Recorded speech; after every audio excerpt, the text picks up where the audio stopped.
अभी इस कैंडल के बाद सीपीआई का डेटा आने वाला है और इसका पता कैसे चलता है कि मार्केट किस डायरेक्शन की तरफ जाएगी, इसको समझने के लिए हम फंडामेंटल एनालिसिस करते हैं और साथ साथ डॉलर इंडेक्स के चार्ट को एनालाइज करते हैं। इन दोनों चीजों को एनालाइज कैसे करते हैं आओ समझते हैं। अभी मेरे सामने ओपन है डॉलर इंडेक्स का चार्ट ट्रेडिंग व्यू पर। अब यहाँ पर देखो ट्रेंड लाइन थी, ट्रेंड लाइन को मार्केट ने ब्रेकआउट कैसे है। अपर साइड हमारे पास क्या है, वॉल्यूम बैलेंस है, जिसको मार्केट क्या कर सकती है, लिक्विडिटी स्वीप करके ग्रैब कर सकती है।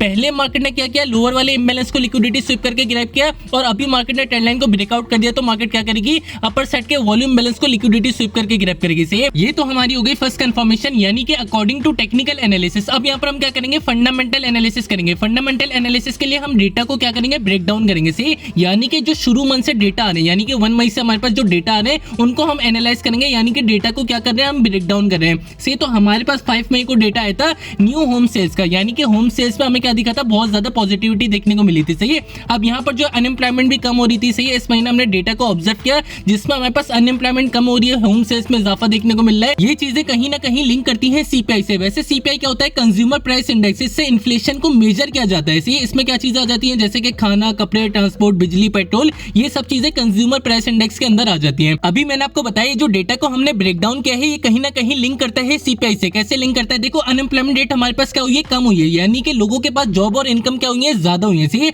जब डिमांड बढ़ती है तो लोग ज्यादा क्या करते हैं, परचेजिंग करते हैं, जिससे क्या होता है, कंपनीज प्राइसेस और सैलरीज दोनों बढ़ा सकती हैं। इससे सीपीआई कहां की तरफ जा सकता है, ऊपर की तरफ जा सकता है। और जब भी कोई डेटा आएगा मार्केट के अंदर तो सबसे पहले हम फंडामेंटल एनालिसिस करेंगे, उसके बाद हम टेक्निकल एनालिसिस करेंगे। सही। फंडामेंटल एनालिसिस में हम डेटा को ब्रेक डाउन करेंगे और टेक्निकल एनालिसिस में हम डॉलर इंडेक्स के चार्ट को एनालाइज करेंगे, क्योंकि डॉलर इंडेक्स के चार्ट हमें ये बताता है कि डॉलर कैसा परफॉर्म कर रहा है बाकी करेंसीज के मुकाबले में।